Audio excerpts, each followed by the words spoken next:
Well, we're live. That happened. All right. This is Spring Office Hours, Season 4, Episode 31, Spring Boat 4 Q&A. My name is Dan Vega, Spring Developer Advocate at Broadcom, joined by my good friend and colleague, DaShaun Carter. DaShaun, how's it going? It is fantastic. It is a wonderful time. It's even like more special. It's like the holidays. It is the holidays. It's a great time to be a Spring developer, and now we can be a Spring Boot 4 developer. Oh, man, it is exciting. All the releases, well, not all, most of the releases have come out. I think we're still waiting for Spring Cloud. That's always the next one, right? Yep. Spring Cloud, Spring Modulith, I think, has a new RC, and Spring AI is around the corner. Nice. We haven't had a show in a while. I watched your show from last week. I was in San Francisco. You held down the fort really nice. That was a great episode. Talking with Phil and Moritz. I think the biggest live audience that we've had all year. Wow, look at that. I think people have been looking forward to Spring Boot 4. I think so. The idea, like there's not like a real major cool thing, not a major new feature that's coming out, but there's been so much momentum behind Spring, and with AI and all the things that Spring is helping with AI, I think that alone has driven the momentum and the excitement around Spring Boot 4. So even without anything new, jazz, like fancy to do, it's just that the community is so massive and starting to be on the latest and greatest more than ever before, that alone made it exciting. Yeah, Jitter Chat says upgrade all the things. Absolutely. That's one of the things we're going to talk about today. I want to touch on a lot of the new features, my kind of exploration into the world of Spring Boot 4, but there's also a migration guide. And I want to touch a little bit on migrating to Spring Boot 4 because you've had a few days to let it soak in. It's time to get to work now. We got to upgrade. Yeah. And I know that this community has been taking the milestones and the release candidates and giving all good feedback. But not everybody. Maybe some people have not yet taken it for a spin, and they've been a little worried about taking it. So today maybe we can encourage some more people that haven't already taken one of the early access releases for a spin. Maybe we can encourage some people to jump in to Spring Boot 4. Absolutely. So we've talked, but we haven't been on a show in a while. So what have you been up to? What you been doing? Busy with customers, doing all the things. Actually, I'm going to drop it here. I have this new phrase for what we do. Dan, you are world famous, right? Massive YouTube following, speaking all over the world, writing books, like you're doing things. And I have a new kind of a phrase. I'm calling it off-stage advocacy. I'm also keeping busy, but a lot of the stuff that I'm doing isn't out in public. It's working with customers, and it's helping off-stage. So that's what I've been up to for the last pretty much 2 months, is a lot of off-stage advocacy. I've seen a lot of the offstage advocacy you've been doing, and you've been doing a great job, my friend. Teamwork makes the dream work. Yeah. We do make a good team. We've been doing some things together, and they've been pretty good. Yeah. I was in San Francisco last week. And tell me what happened in San Francisco. There was an event called QCon, which I've heard of many, many times. Never been to a QCon. Technically, I don't think I have been to a QCon still, because the conference was Monday, Tuesday, Wednesday of last week. And I didn't get into Wednesday night. And I had two half-day workshops on Thursday, and then had to leave Friday. But I do get access to all of the QCon recordings now, which I can watch from the comfort of my home. So I'm going to take advantage of that. But I was able to give two half-day trainings, one on Spring AI. So that was a lot of fun. I'll share an interesting bit of that. Maybe you can help me with the solution here. So I only had 3 hours. It's not a lot of time. I've done 8-hour trainings on Spring AI before, and that was much more time. So one of the things I tried to cut down on was I don't want people to have to sign up for an OpenAI API key. Right. Now, we know we can run like local models, but not everybody can download them to a machine. So what is the lowest friction to getting people up and running? And I found it to be, I'm going to create an API key and share it with the audience. All right. But how do you share it with the audience? So I created a workshop page on my website that was password protected. So I had to go in and do that. I did not hard code the variable on the page because I don't want to check that into Git, right? So I made that as an environment variable. Perfect. This will work fine. Update the environment variable on my hosting platform, which is Nullify. Okay. And 5 minutes later, OpenAI disables the key. It says, we've detected that your API key has been compromised.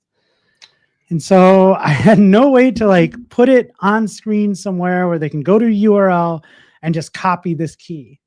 So I ended up using a QR code to text. And I put some protections around this. I don't want to get bit. Like there was like a budget for it. Like we're only going to use it in a workshop and then I'll disable it. So it's not going to spend a lot of money. But every time they disabled it. So I had to put a QR code on screen, which then people take with their phones.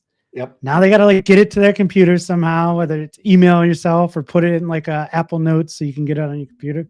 It's a little bit of a hassle. And I couldn't think of a better way to do that outside of like, if you had like a Discord or Discord, like some kind of like group chat, that would work. But then like not everybody's got that too. Like you got to sign up for that. So it was a challenge. I'm going to tell you, that it's a challenge for anybody. If you can't install Olama or the new Docker implementation for accessing models, like if you can't do that, I understand. Right. Especially when we're at a conference, it's hard to do those things. Right. But the thing that you and I did back at Customer up in Canada a year or so ago, I will stand up my own instance. I've got a computer over here that I use ngrok or Cloudflare to turn it on, make it public so that people can use my Olama instance with my GPUs. It's not, we're not doing a whole lot of high intensity stuff, but it's enough that I can do that. So I can give people access to this machine. Then they don't have to install anything.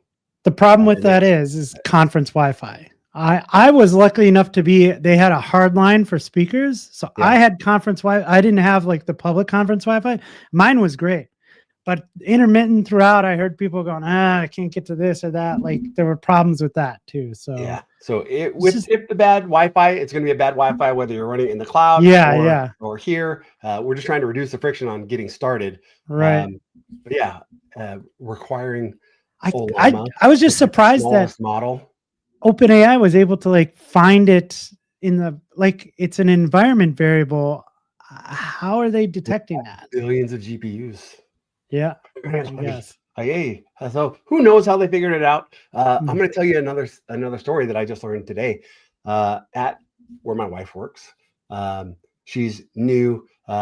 Customers are asking her questions, and she then takes those questions. She's like, I don't know this domain yet. Let me go and understand what they're trying to ask me. Let me go learn about it. Let me pull that question into ChatGPT.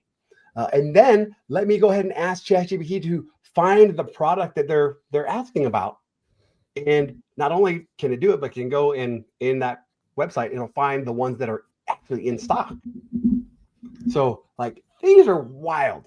This space is moving. And so who knows the power that exists in those things.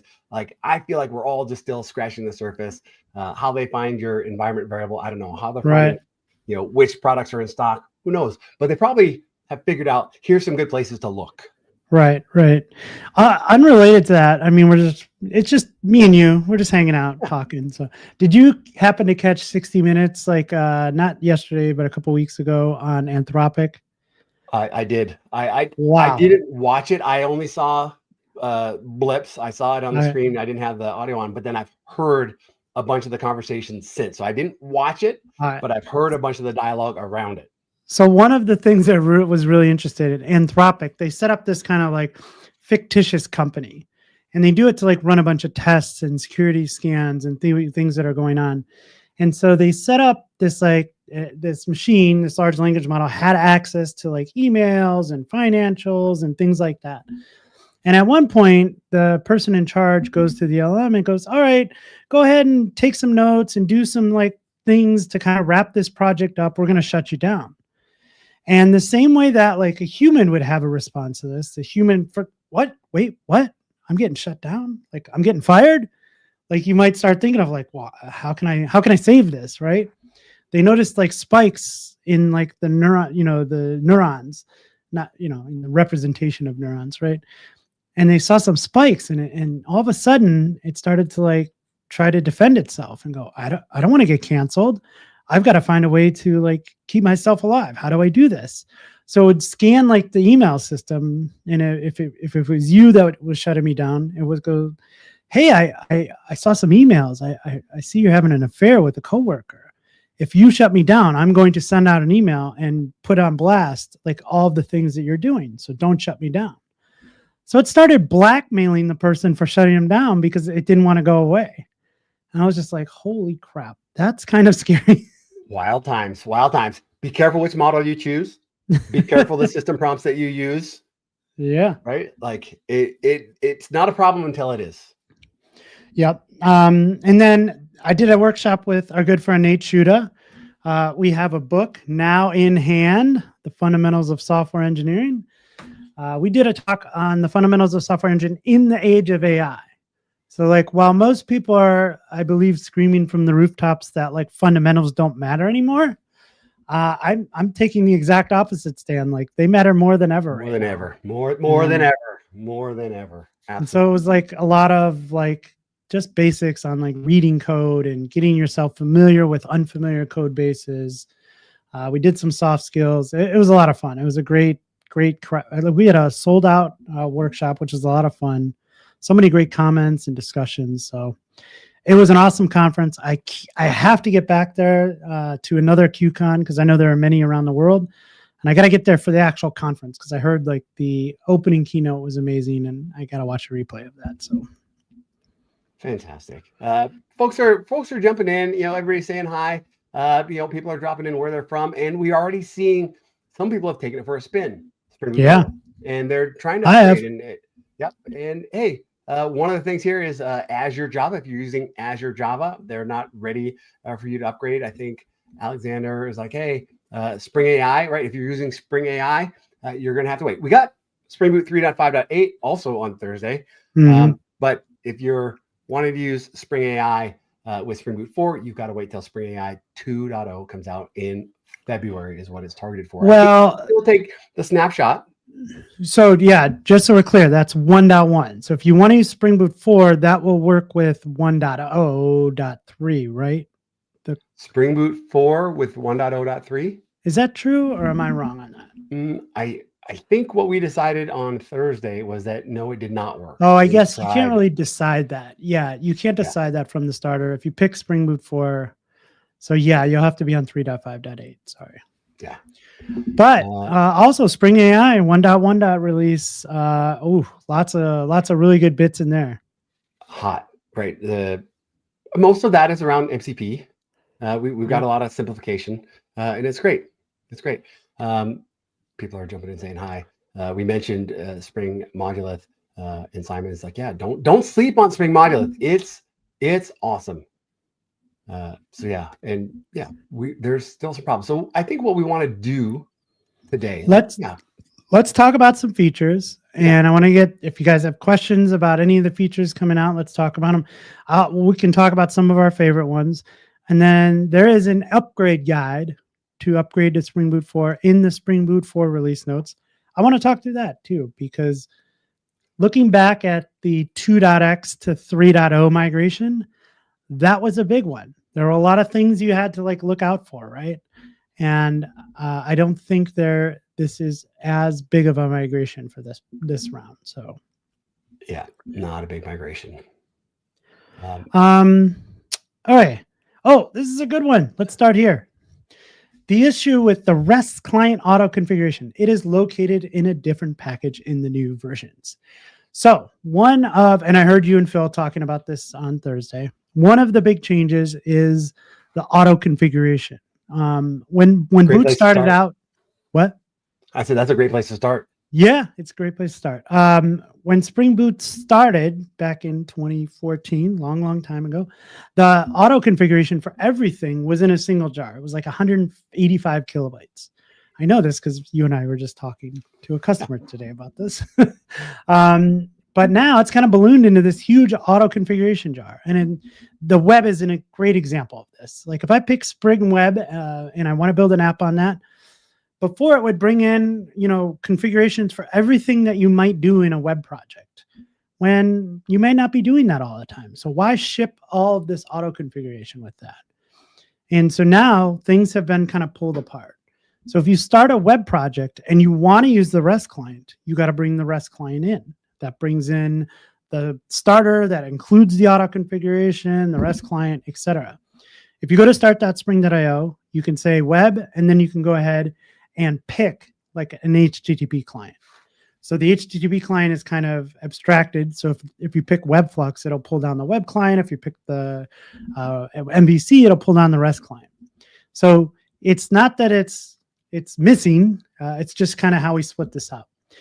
When we talk about upgrading, if you find yourself in a lot of these situations where you're just using everything and you don't want to split out all of the auto configuration for this, there is, you can look in the documentation for this. There is a dependency, I believe it's called the Spring Boot Auto Configure Classic. This will make everything kind of revert to the way Spring Boot 3 is and include all of the auto configurations for everything. So that is one thing to look out for, but this is a nice addition. Phil mentioned it when you were talking to him that like this is something the Spring Boot team has wanted to do for a long time. And finally they had an opportunity to do so. So I think really nice improvement there. And that right there is one of the things like you have more things to choose, right? You can choose web but just because your service is in web, if you've got a client, you can choose the MVC, the reactive client to reach out and get web client. So now when you go to Initializer, there's some more stuff and it's not going to behave the way it did. So yeah, be aware of that. But this upgrade for those things, web and the clients, there's now additional jars and there's a little bit tighter naming, right? So now it's Spring Web MVC or Spring Web, I think it's Webflux still. So there's some changes. You're going to notice a few things when you do this upgrade. You can't just bump the version from 3.5.8 to 4.0.0 today. There's going to be some other nuance. We have the Initializer. It's kind of my cheat code. I go there and I grab, I want a project that looks like this. And I do the explore so I can see what's in it. So I can see the new names, but also we have this migration guide. We're starting there. This modularity piece, big value add. It is a little bit of a change. And it's probably the most disruptive change out of anything in this release. Yeah, but an easy one, I think, to migrate to. But easy. So. And like I said, there's a fallback if you need it. Yeah. I want to talk a little bit. There's a question, but I'll get to the question in a second. I was asked this on a customer call today to kind of walk through this around the state of like HTTP clients, right? So we've had the REST template forever. The REST template has been there. If you want to make service-to-service calls, you can use the REST template. This over time ballooned, and it had like a feature request here, a feature request there. Now you had like all these like overloaded methods. So when I would create a new REST template, I'd hit REST template dot, and I'm giving this API, and I'm like, I don't know which one to choose. Like, which one should I choose for this specific scenario, right? Then the web client came out in the reactive stack, and the web client learned from that and created this nice fluent API with this easy to use API, right? When you hit client dot, it was, are you making a GET request, post request? And you can kind of chain those methods together. So we learned from those two things and created the REST client in Spring Boot 3.2. And the REST client has this nice fluent API. You don't have to bring in the web client into your MVC stack, which a lot of people were doing. So you have this nice REST client. The REST template is not being deprecated yet, but there are plans to deprecate it. I believe in 7.1, it's going to be marked as deprecated. And then the next major version of Spring, which will be Spring 8.0, who knows on the timeline for that right now, it will be removed. So what we are saying here is that you can continue to use REST template, but you should start migrating towards something like the REST client. You heard it here. So that's that story. With that, I think a really nice addition in Spring Framework 7 was the addition of the REST test client. So if I was writing these tests and now I've been taking advantage of this REST client, I either had to use the web test client or the test REST template to kind of test those things out. And it didn't really align, right? I'm like, wait a minute, I'm using the REST client. I want to use something with the REST client to test this, right? So the REST test client now has the infrastructure to be able to use a REST client and still give you like that fluent API to make assertions on things. And I did a video on this. I just really enjoyed the REST test client because it gives you all these different versions of how you're testing it. Maybe I want to attach it to mock MVC. Maybe I want to get the full application context from it. Maybe I want to test it against a server. There's all these like bind to methods in the REST test client to be able to test whatever you're trying to test. So that was a really nice feature. I did a bunch of like tests around that. I enjoyed using that. So is there support for mock REST service server in Spring Boot 4? I don't know what that is exactly, but I think the REST test client will give you that. It can bind to mock MVC if it wants to. You can bind to a real server if you need to test things on the server level. There are a bunch of different ways to kind of test those things out. So some nice additions there, I think. Fantastic. Good questions, right? As we like to say, when you come to my house for dinner, if you leave hungry, that's your fault. Here, especially when our title says Q&A, if you've got questions about Spring Boot 4 or anything, now's your time to ask. Don't leave hungry. I see a question here from Agile Guru. I see that Spring Boot 3.5.8 and 4.0 are 5 to 10% faster startup time. How is this for others? Is everybody else seeing it? I hope that 3.5.8 didn't see a boost from 3.5.7. If you saw a 5 to 10% boost from 3.5.7 to 3.5.8, that's not related, unless you maybe switched your JVM, JDK, yeah, or JDK. Yep. Like, but one thing I can say is with Spring Boot 4 and the native image build, again, using GraalVM 25, I have seen a lot of improvement in the build time and in the startup time from Spring Boot 3 to Spring Boot 4. So yeah, I think that's fully expected. And yeah, if you have noticed better startup time or better performance, yeah, drop it in the chat. Let us know, because yeah, we need feedback. It's important. But yes, I think you should be expecting some faster startup time and yeah, some better performance in Spring Boot 4. One thing I wanted to share out, DaShaun, here is there is a really great series on the Spring IO blog called The Road to GA. This was started back in September, and every week we released a new blog post on some feature coming in Spring Framework 7, Spring Boot 4. And I just want to say hats off to the team for putting this together. I thought they were just well thought out, really great examples in here, kind of introducing new features. And we still have one more to go. Ahead of Time Repositories Part 2, which is coming on November 25th. So just wanted to say shout out to the team for that. I found those very, very useful. Jed agrees. Those blogs have been great. Speaking of, yeah, as Jed just said, I was just going to bring that up. AOT repositories are so cool. We were talking about this morning. So and I like to make this distinction because when we hear AOT, we think GraalVM, right? So in Spring Boot 3.0, Spring Framework 3.6 and Spring Boot 3, we got this idea of ahead of time compilation. From the Spring side of things, this was kind of an intermediate phase. Like, we're going to take your code ahead of time, we're going to compile it down to make some assumptions and to get some better performance out of things. One of those was that was a precondition for building this GraalVM native image that we've grown to love in 3.0, right? But it's not always it's not like you have to use AOT just because you're building a native image. There are other things you can do with it. And the Spring Data team found a really cool use case for this. So in Spring Data, we have these repositories. We put them we put in a name like find by name where containing ignores case, right? And what happens with all of these dynamic finders in a repository is these things are examined at runtime. And then we like turn them into an implementation. So we have like the SQL that we use, what it's going to return, right? The actual method implementation of it. So we do this at runtime. Now in Spring Boot 4, the Spring Data team has said, okay, let's turn those into ahead of time compilations. So we're going to, at compile time, we're going to build those repositories. So we no longer need to do that at runtime. You get a lot of performance benefits out of this, especially in these large code bases that use a ton of these like dynamic finders. So these things are pre-compiled. If you look in your target classes folder, you'll find them in there. Another benefit of this is like trying to debug these things, right?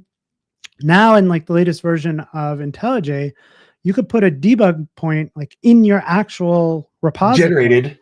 Yeah. And it'll jump to the like generated code. And now you go, oh, there's no more magic. I see the SQL that's being generated.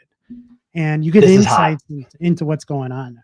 This is hot. And I found out that capability inside of IntelliJ on accident. Nobody showed it to me. I was like, wait, what happened? This is amazing.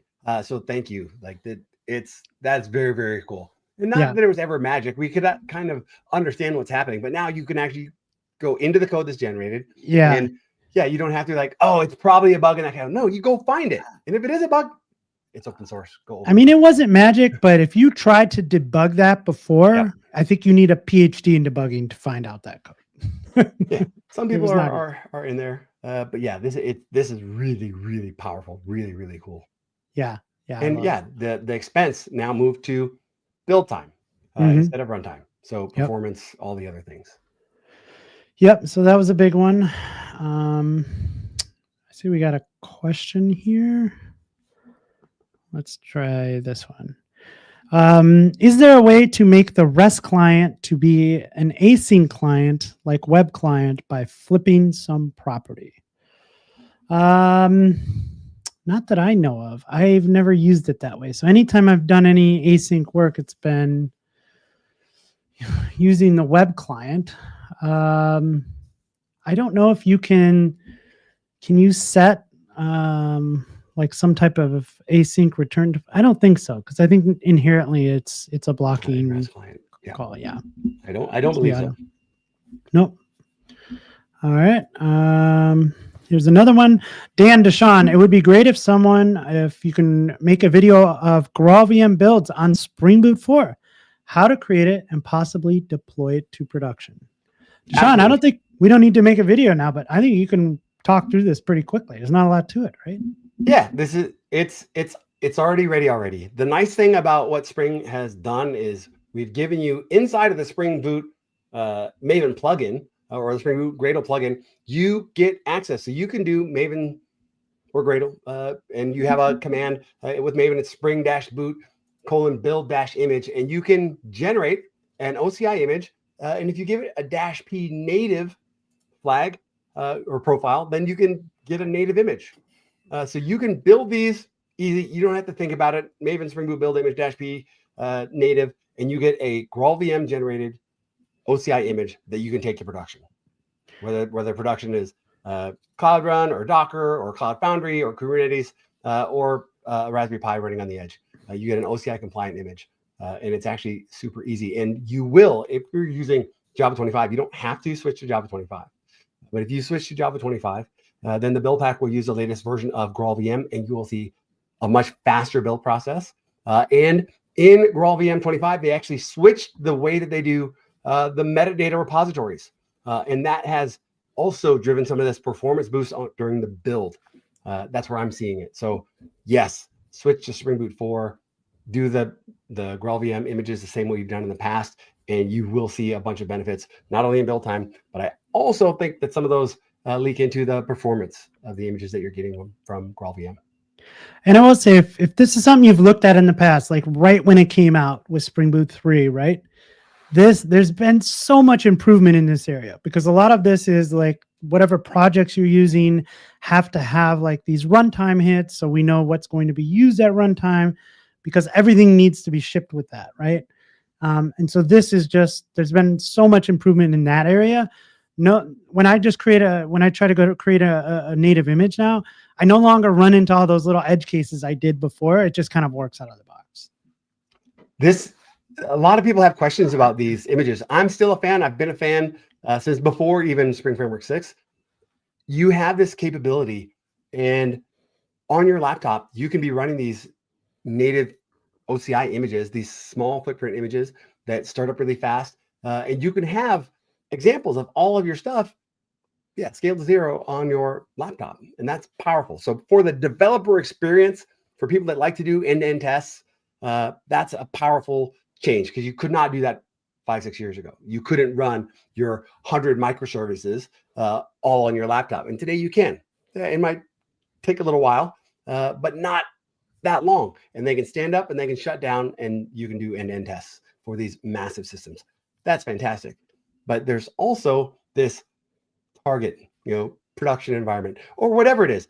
One of the use cases I always reference is you've got services that are running 24/7 in some environment somewhere, but those services, some of them are only taking 5 requests a minute. Do those services really need a gigabyte JVM image? There's a lot of services that could save your company a little bit of money, still deliver high performance, but on a much smaller footprint at a much smaller cost.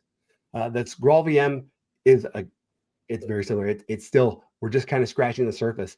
And the adoption, the rate at which our community is adopting it is only increasing. So stay tuned, right? This is still a hot topic, and it's still trending in the right direction. If you haven't gone down that path yet, it's about time. Ted says, one day I'll stop being confused about Spring Data versions 2025 versus 4.0. So release train versus a version. I do have a good resource for this, though. If you're ever confused on like what version of some ecosystem project is included with what version of boot, I'm going to share my screen for anyone here on the live stream. If you go over to spring.io and go to projects and go to overview, there is this nice version mapping. So when you switch versions, if you go to like 3.5.x, you can see what version is being used in all of the ecosystem projects. So as I go to 4.0, I look at Spring Data and I see we are using the release train 2025.1.x. So I can quickly see that Spring Security is up to 7.0 in the version of Spring Boot. So just a nice little resource. Oh, that is handy. We quote that one. I love sharing resources. Yes. This is a powerful thing. And that capability, that's not that old. That's only been around for like this calendar year. I don't think it's been around for that long. And yeah, it's definitely handy again. Yeah. I don't know who the response. I remember seeing the issue, and I remember seeing it get created, but I don't remember. It didn't stick in my head when that got released. But yeah, it's powerful. Dan, what was the link? You went to spring.io, you went to projects, and you went to overview. Yeah, in the overview of projects, right in the header there is something called version mappings. So click on that link and it'll take it right to it. Fantastic. Here's a good question. What is the difference between Spring Boot Starter Web and Spring Boot Starter Web MVC? I don't know the answer to that. What is Web MVC? Is that just the older starter? Nope. This is when you get to, I think it's when you get to the new stuff with Spring Boot 4. That's Starter Web. Let me look. I believe that is Spring Boot Starter Web. Yeah, it is. So I wonder if Web MVC is the old starter. I'd have to look at some code. I don't know. But going forward, if you pick Web from the Spring Initializer, you'll get Spring Boot Starter Web. Maybe the Web MVC one is the one that brought in all of that stuff. Perhaps. Web is not. Web MVC is the new Spring Boot Starter. If I go in and I grab Spring Boot, I'm not on 4. Yeah, right. On 4, you get Web MVC. Gotcha. Yes, Web MVC is the new, and it's Web MVC and I think Web Flux. But when you pull in that project, you don't get the clients. You also have to pull in your client. Right. The same with like, I heard Phil talking about this, like if you pull in like Spring Data, right? before we would pull in auto configuration for like liquid base and flyway. Maybe you're not using those. So you got to be explicit about like what you're using. So you're not bringing in auto configuration for all of that. So yeah, there's some changes. Isn't web only client? I think with Spring Boot 4. So you don't get the client for that. So if you're on the Spring Initializer, you can type HTTP. You'll see an HTTP client dependency. And then if you look in the POM, in my case, the POM, you'll see Spring Boot Starter REST client. Yeah. So that brings in the REST client support. But now I think that Spring Boot Starter Web, I think it still exists. And that might be the classic version. Here, let's look. So if I go here, I am on 4.0 and I brought in web and HTTP client. So if I look at my POM here, I have Spring Boot Starter REST client, Spring Boot Starter Web MVC, right? And also, this is another thing to point out. If you're migrating, like your tests are in different packages now. Because we brought in the REST client, it said, oh, you probably need the bits to do REST client testing, which will bring in that new REST test client that I talked about. So if we switch this over to 3.5.8 and we just bring in web and we look at the Explorer, we get Spring Boot Starter Web and we just get that one test. So everything you need to build a web app is in there, including the testing bits. So I just had a comment to bring up the blog post I was showing before. I think you're referring to the road to GA. I'm going to go ahead and paste this in here and put this in the live chat. But if you are listening to us on a podcast somewhere, just go to Spring.io blog and search for Road to GA, or just do a Google search for it. It'll come right up. And that will link to all of those different blog posts there. Cool. All right, before we get into migration stuff, any other like features that really stand out for you that you're excited about? The feature that I think I'm getting the most questions on is API versioning. Yep.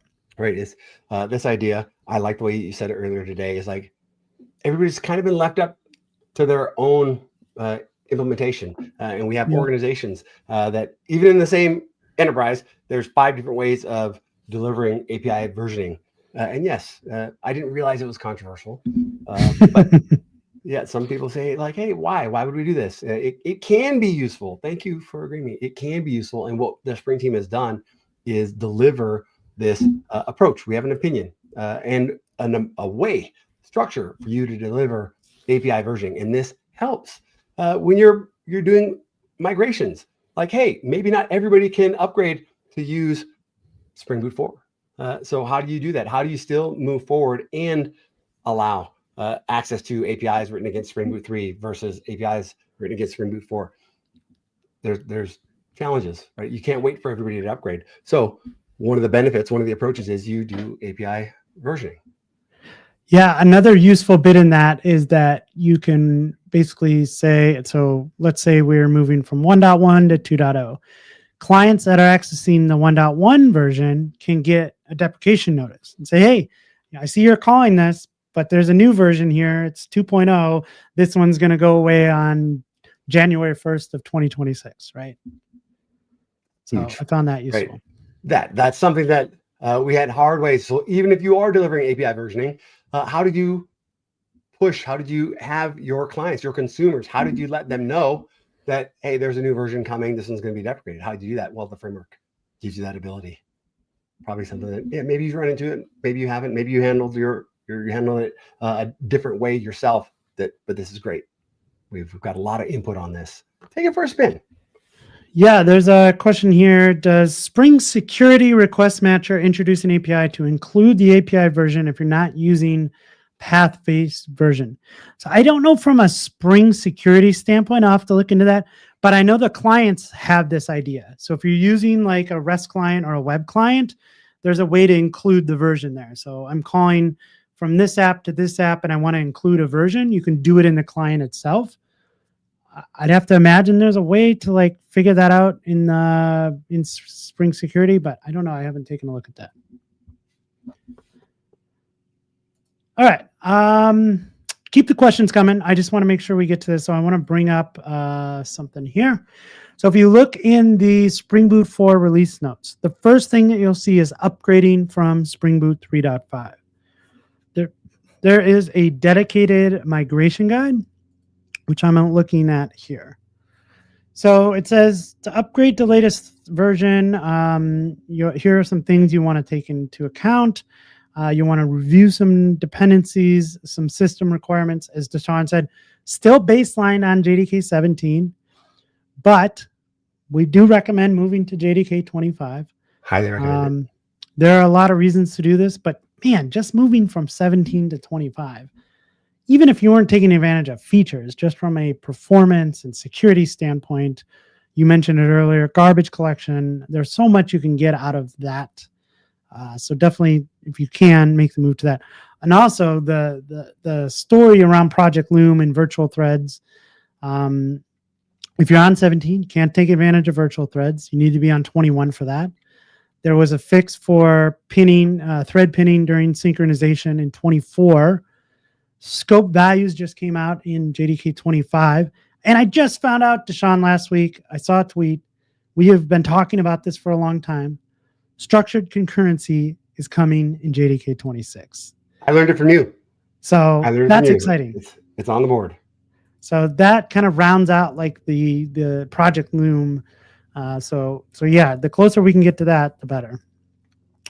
Okay, so upgrade to Spring Boot 4. Features being removed from this release. So this is good to know. Undertow, Spring Boot 4 requires Servlet 6.1 baseline, with which Undertow is not yet compatible. So if you're moving right with Undertow, then that's something to take a look at.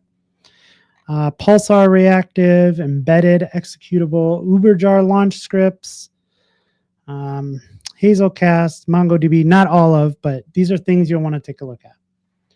Here's where we start taking a look at the starters, right? So each starter has a test starter companion. We saw that with the REST one. We brought in the REST client. There was a companion starter for that. So you'll see kind of these core starters. Here's the test dependencies. Here's the web client. So Spring's imperative REST client. Here's the test that you need to bring in. And as DaShaun said, a lot of times I just go to start.spring.io and pick these things and see what dependencies there are, and I can copy those into my project. So yeah, these are all these starters. These are things that you'll want to take a look at as you're upgrading. There's some modules in here. And then the classic starters. So if you want to just get something migrated and get it up and running first, and then like figure out what went wrong, you can bring in the Spring Boot Starter Classic and the Spring Boot Starter Test Classic. That will kind of act as Spring Boot 3.x, and no changes will be needed. But I don't think that's like, that's not like, let's get this to production, but maybe a good way to just like get the ball rolling, right?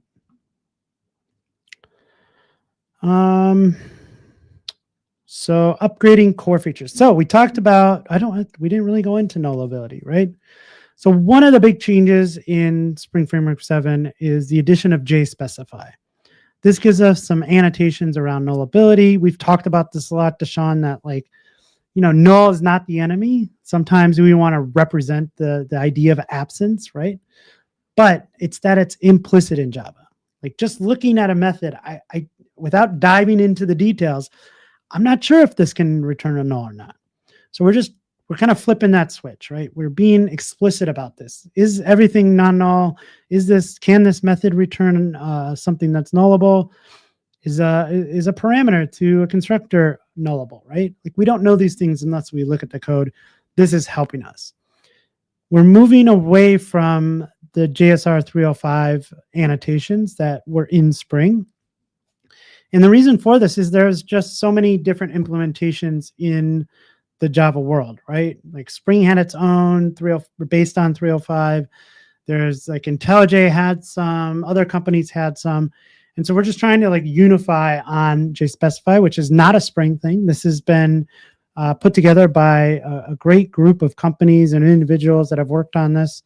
And so moving to JSpecify. So if you are using those the Spring annotations based on JSR 305, then you'll want to kind of make that migration. So that's one thing to look out for. There is a list of the organizations that are using or contributing to JSpecify. If you go to jspecify.dev/about, you can see Google, JetBrains, Meta, Microsoft, Oracle, Sonar, Broadcom, and more, right? This is a massive undertaking from companies that you've probably heard of, at least if you haven't used them. So yeah, it was due, and we're still looking forward to what's coming from the Java team in future versions of Java. But this is a great stopgap, not just for Spring. It's across the entire ecosystem. So, to Ted's point, you don't have to use 3 different annotation libraries for nullability. Just move to JSpecify. Yep.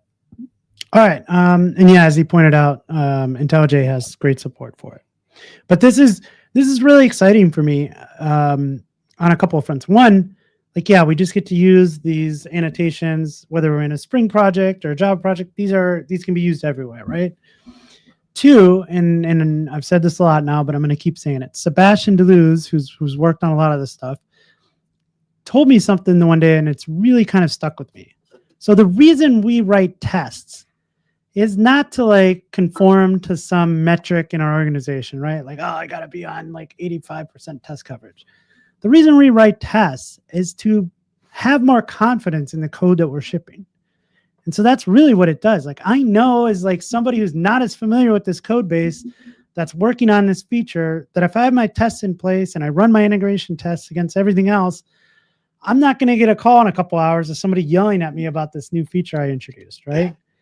And for me, JSpecify does the same thing. Yes, we're just adding annotations everywhere, but now we're being explicit. And I'm getting warnings in my IDE. I can even get warnings at compilation time. So I can't even ship this code if there's a chance of a null pointer exception happening. And for me, that just gives me more confidence in the things that we're building, right? And confidence that we don't break stuff when we refactor. Not if we refactor, when we refactor. Exactly. All right. So those are a couple of things to be on the lookout for when we're upgrading. Another one is Jackson. So we were moving to Jackson 2/3. So there's actually, if you look in the dependencies and you're looking around for Jackson, you'll see Jackson 2 and you'll see Jackson 3. And we're compatible with Jackson 2 because a lot of the annotations that are being used are still in the Jackson 2 kind of package, right? So it uses the same package name. The annotations are the same. But some of the new things that have come in Jackson 3 are in a completely new package name, like tools.jackson.whatever. One of those new things is the JSON mapper. So we've had the object mapper in Jackson forever, and we use this to read in some JSON or some format, right?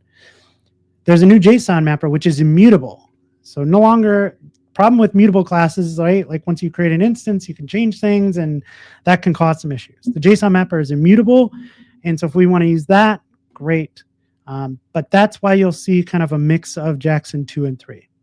The other big change is Jackson flipped a couple of defaults that the community has said, this should be the default, not what that was. You can go into the documentation and find out what those are. Again, we kind of give you a fallback for this. There is a property that you can set to basically say, act like you did in the previous version, because I don't want to go change those defaults. They're around sorting something alphabetically, the dates and timestamps, just property configuration type stuff. But if you have a bunch of tests around those are all going to fail now, right? So you can kind of revert back to that or take the new approach. But that's all in the documentation. I believe even here in the, there's, no, I don't see it here. But yeah, it's in the Spring documentation. And I know for a fact it's in the documentation that, the blog post that Sam, where is it? Yeah, introducing Jackson 3 support. So Sebastian wrote a whole nice part on this, and then there's where is this thing? I know it's in here. Oh well, I know it's in here somewhere. So anyway, if you're moving from Spring Boot 3 to Spring Boot 4, you're now upgraded to Jackson 3 with Jackson 2 still on the class paths for some of those annotation things. Just be on the lookout for some of those property changes that Jackson made. But again, we give you a way to configure those or fall back to previous behaviors so that it shouldn't be that big of an issue. Agent Smith has a good question, but Agent Smith should already know the answer. Is there any minimum version of Jackson 2 to make it work along with Jackson 3? This enable to switch back and forth. With Spring Boot, one of the big benefits we get is the dependencies. We bring in the dependencies for the version of Spring Boot that you're using. So when you're on Spring Boot 4 and you want to be able to switch between these Jackson 2 and Jackson 3, or you might need them both, you get the versions that you need to use. Right. You shouldn't have to specify that. So in the example of if you're using an annotation like JSON mapper, whatever, the old annotations, JSON property, like on an entity class, right?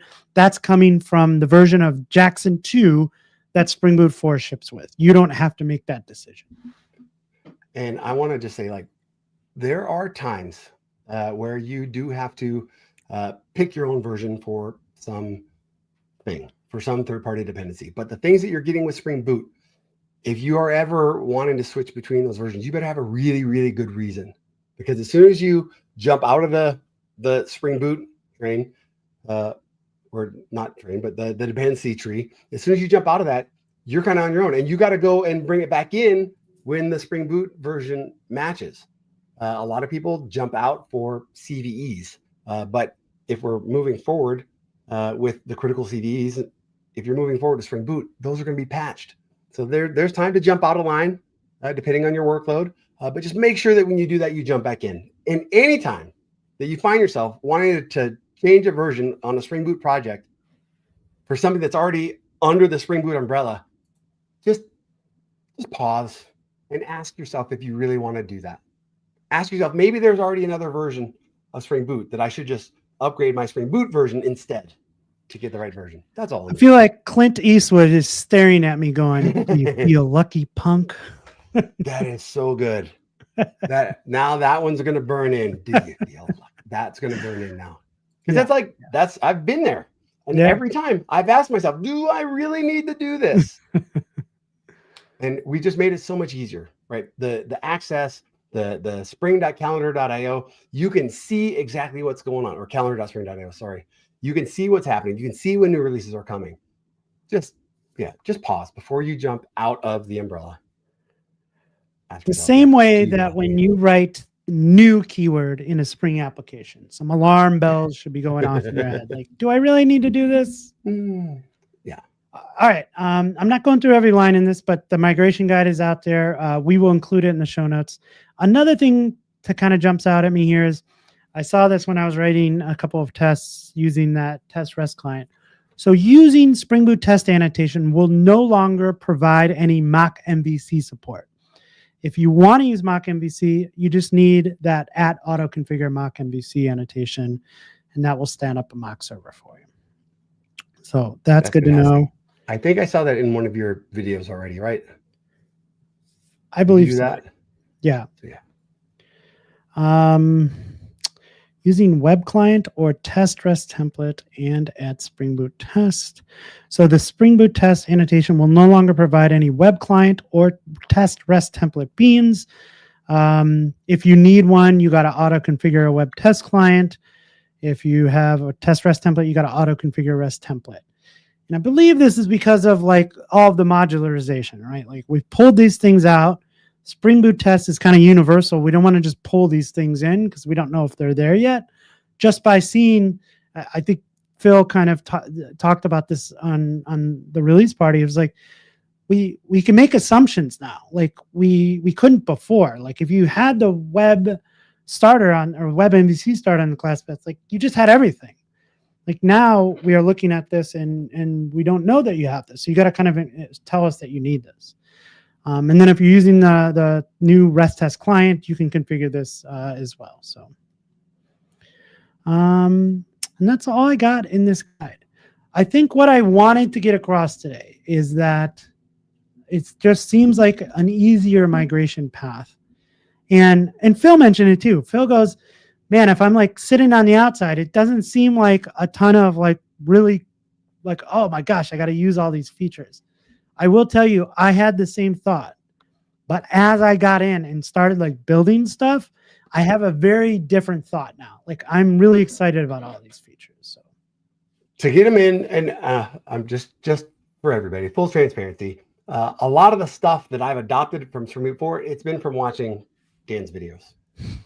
I've just kind of taken to if I want to go learn something, I'm down another path, and Dan is always out front, paving the path for me, and I go watch his videos, and that's how I'm getting a lot of the stuff. And what you just talked about, the things that we can do around testing, but also the things that I'm doing around making my own starters, the starters that you, the community, are building for the things that you're doing inside of your organization that aren't a part of the Spring ecosystem, but you're leveraging the Spring framework and Spring Boot to build your own starters for things inside of your organization, inside of your systems.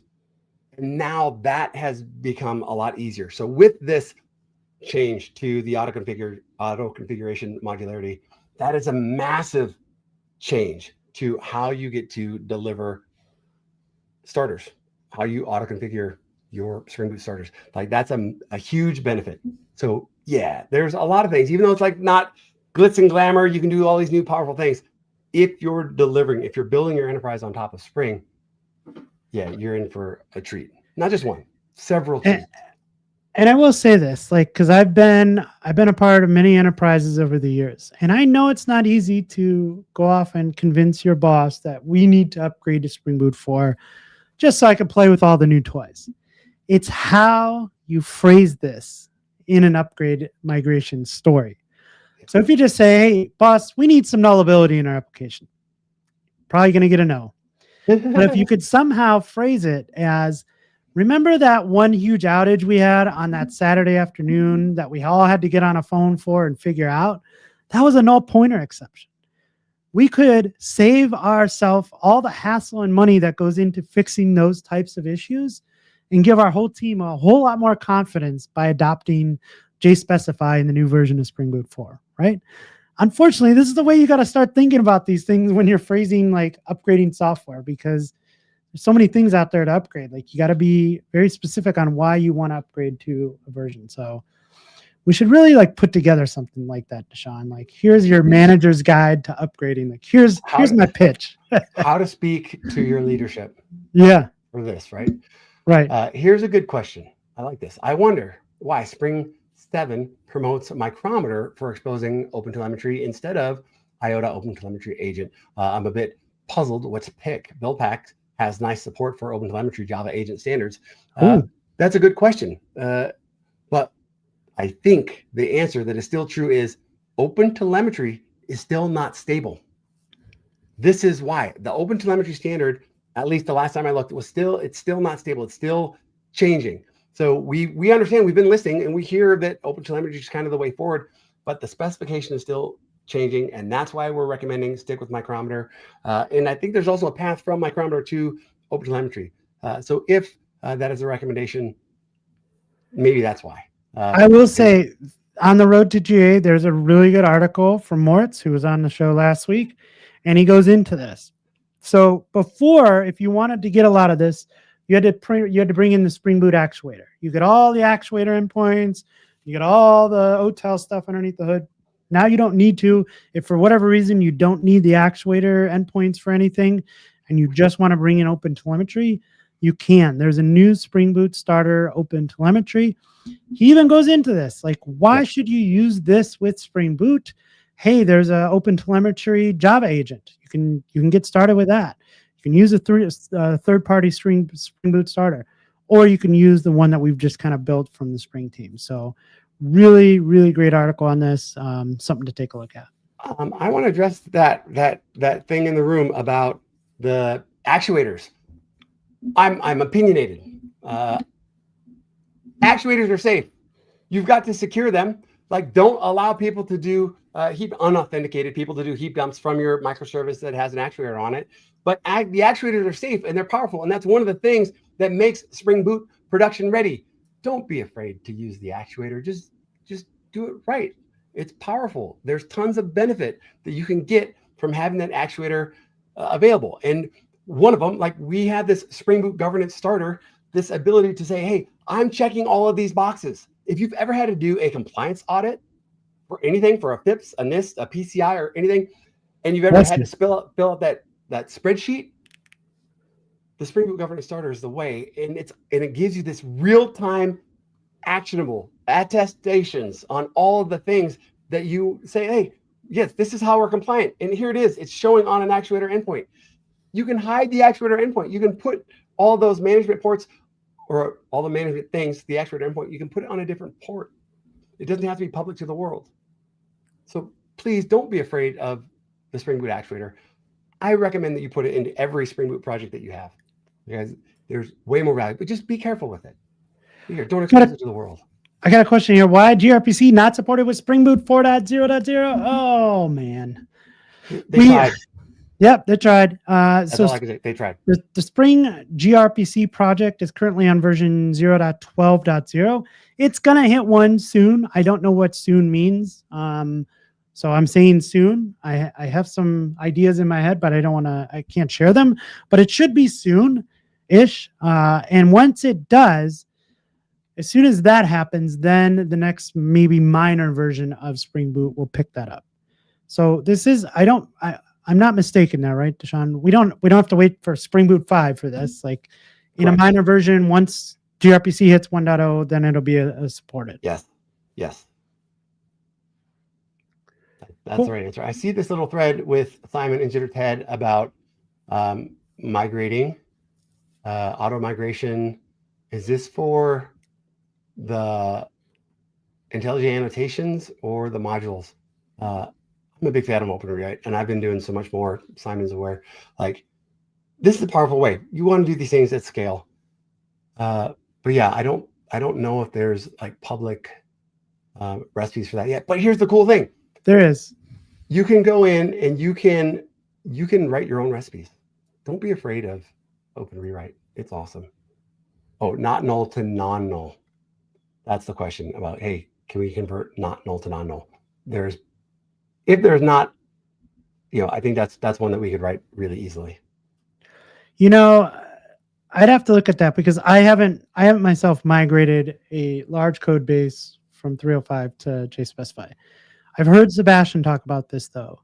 And one of the things you can do is at a per package level, this doesn't transitively go down through packages, but at a package level, like for my user package, I could say everything in here is null marked, which means it's non-null by default. So now at least we've taken a step to be explicit about everything in the package. Yep. And then wherever anything needs to be null, like you can add like an @nullable annotation to it. So there's a way that we can kind of, you can even use null unmarked. There's a way that you can kind of take this and go package by package or feature by feature, instead of just trying to like rewrite the entire thing, migrate the entire thing.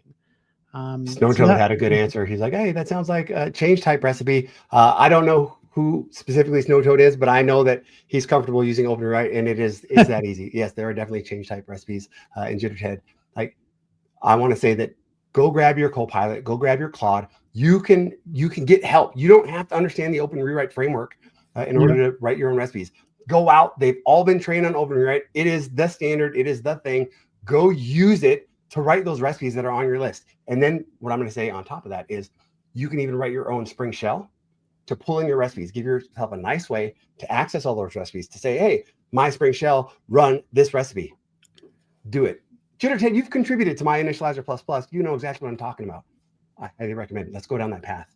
Let's do it together. Take it for a spin. Here's a question. Is there any separate way to authenticate actuator endpoints? Yeah, you can use Spring Security to do authentication for all of your actuator endpoints. That is absolutely possible. By the way, they're all disabled by default, right? We don't want you to take those to production by default. So you need to specifically enable them if you want to allow them. And then, yes, at that point, that is the Spring security model, right? Everything is locked down by default. You got to open the doors for which ones you want to open. And if you open the doors, go ahead and update your security to secure those doors. Give DaShaun the password. So when he knocks, you give him the password. There you go. This has been, I realize that we're over time, but this has been a great conversation with us. Dan, thanks for all the things, but also community in the chat. Like we clearly, there's no way when there's a group this big that we can get to all the questions. I hope we hit the main things. And yeah, for the ones that we didn't answer, we'll try to answer them online, or we want you to come back and join us on the next show. Yeah, we've got to have a lot of shows to close out the year. I can't believe we're already getting close to December. So we need to finish out the year strong, DaShaun, and get ready for season 5. Let's do it. Let's finish strong. So if you've got ideas, you've got things that you'd like to hear us do a show on, let us know. You can go to springofficehours.io and you can submit your topics, or you can find us on the internet. Yeah, we're easy to find. Yeah. Let us know. Cool. Dan, this is great. I'm glad that we're kind of back in the saddle. I know. Thank you so much. That's good. It's good. All right. Thanks everyone for joining, and we will see you next week. Have a good one.